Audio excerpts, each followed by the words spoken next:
今集帶大家睇下一隻愛彼錶皇家橡樹系列嘅26331。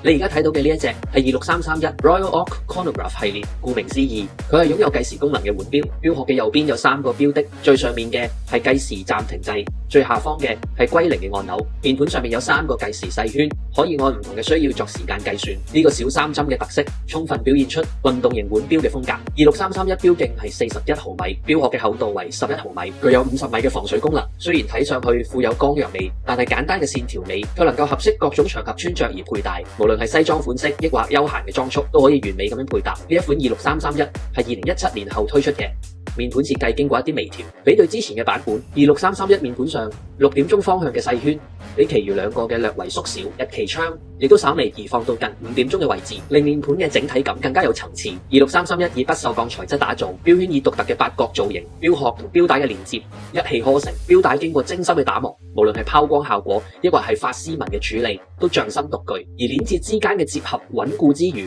同時亦都相當透氣，令佩戴者佩戴嘅時候非常舒適，代表咗愛彼錶高級製錶技術達到世界頂尖嘅高度。錶款搭配咗2385自動上鏈機芯，呢一種機芯嘅經典之處就在於倒柱輪同垂直離合結構嘅設計，計時秒針唔容易抖動，可以確保計時嘅準確度更加細緻，而且整枚機芯嘅厚度僅係5.5毫米，因此相當適合用喺皇家橡樹系列嘅利落外形上面。呢一隻 Royal Oak Chronograph 26331嘅藍色面盤設計，相較於同系列中黑色同白色面盤嘅錶款，藍色面盤係市場上面最搶手嘅款式。你又點樣可以錯過呢個入手嘅機會呢？